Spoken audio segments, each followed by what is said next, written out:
नमस्कार दोस्तों, मैं अमन आप लोगों को स्वागत करता हूं अपने यूट्यूब चैनल स्टडी विथ अमन पे।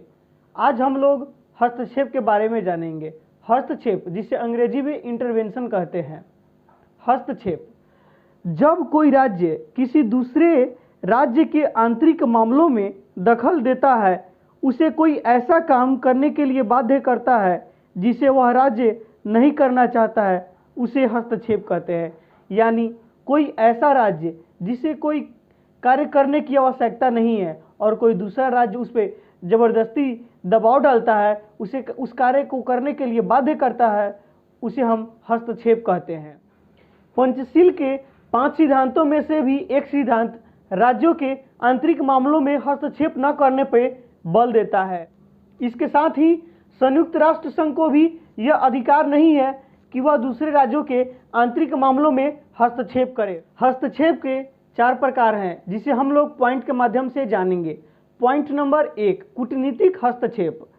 जब कोई राज्य किसी राज्य पर दबाव डालता है और उससे जबरदस्ती संधि की शर्तों को पूरा करवाता है, उसे कूटनीतिक हस्तक्षेप कहते हैं। जैसे सन 1895 में रूस, फ्रांस और जर्मनी ने कूटनीतिक तरीके से जापान से लियाओ टंग को चीन को वापस करने पर बाध्य किया।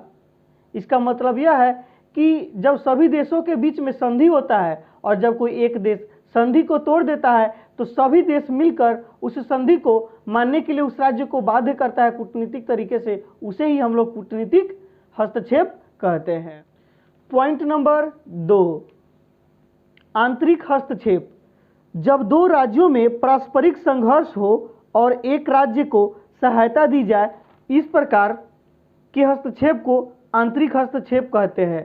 जैसे दक्षिण कोरिया और उत्तरी कोरिया में युद्ध चल रहा था तो चीन ने उत्तरी कोरिया को मदद कर उसमें हस्तक्षेप किया। जैसे पूर्वी पाकिस्तान और पश्चिमी पाकिस्तान में युद्ध हो रहा था तो 1971 के दिसंबर में भारतीय सेना ने पूर्वी पाकिस्तान में ऐसा ही हस्तक्षेप किया। पॉइंट नंबर 3, बाह्य हस्तक्षेप।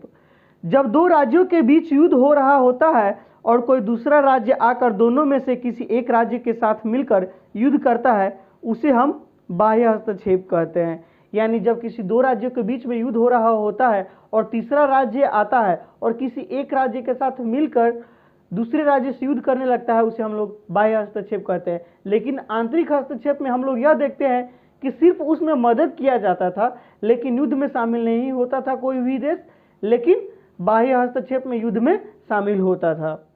जैसे द्वितीय विश्व युद्ध में जर्मनी और ब्रिटेन में जब युद्ध हो रहा था तो 11 जून 1940 को इटली ने जर्मनी की सहायता की और उसके साथ में मिलकर युद्ध लड़ा।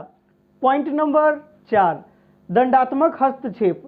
जब कोई राज्य किसी राज्य को हानि पहुंचाता है या संधि भंग करना चाहता है तो उस राज्य को दंड देने के लिए जो कार्यवाही किया जाता है उसे दंडात्मक कार्यवाही कहते हैं। और जब राज्य संधि का पालन करने के लिए किसी दूसरे राज्य को शांतिपूर्वक तटावरोध करता है, उसे दंडात्मक हस्तक्षेप कहते हैं। इसका मतलब यह है कि जब कोई राज्य संधि के नियमों को तोड़ देता है तो सभी राज्य मिलकर उस पर हस्तक्षेप करते हैं और उसे इस कार्य के लिए बाध्य करते हैं कि वह संधि को माने। स्टार्क ने हस्तक्षेप के 5 कारण बताए हैं, जिसे हम लोग पॉइंट के माध्यम से जानेंगे। पॉइंट नंबर 1, विदेश में रहने वाले नागरिकों और उसकी संपत्ति के रक्षा के लिए हस्तक्षेप वैध माना जाएगा। उदाहरण के लिए हम लोग ऐसे समझते हैं, जैसे भारत का कोई नागरिक अमेरिका में रहता है और अमेरिका में उसके संपत्ति और उसके जान को जब खतरा होगा तो इंडिया उस मामले में हस्तक्षेप करेगा और उसके हस्तक्षेप को वैध माना जाएगा। पॉइंट नंबर 2, यदि कोई राज्य किसी राज्य पर आक्रमण कर दे तो उसके प्रतिरोध में आक्रामक राज्य के विरुद्ध हस्तक्षेप वैध माना जाएगा। जैसे पाकिस्तान भारत पे आक्रमण करता है तो भारत जब रिटर्न उस पर आक्रमण करेगा, उस स्थिति में भारत का हस्तक्षेप वैध माना जाएगा।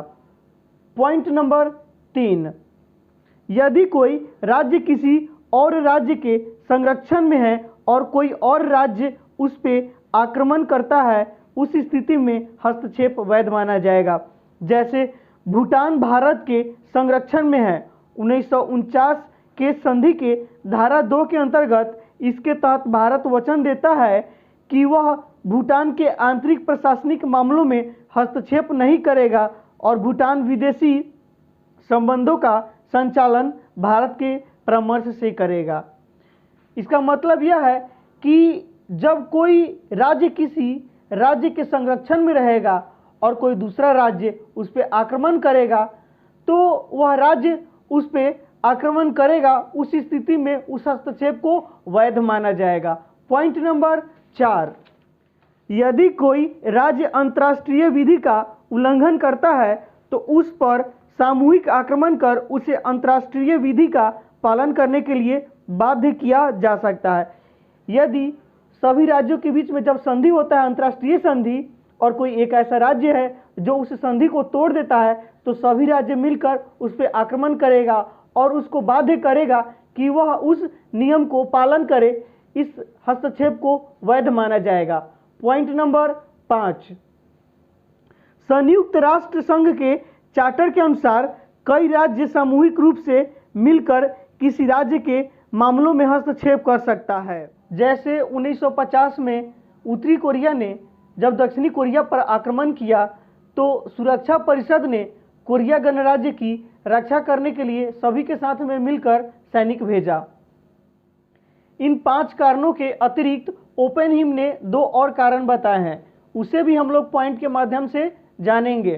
पॉइंट नंबर 1, यदि अंतर्राष्ट्रीय संघ के अनुसार किसी राज्य पर कुछ प्रतिबंध लगाए गए हैं तो उल्लंघन करने पर सामूहिक रूप से मिलकर उसको विधि को पालन करने के लिए बाध्य किया जा सकता है।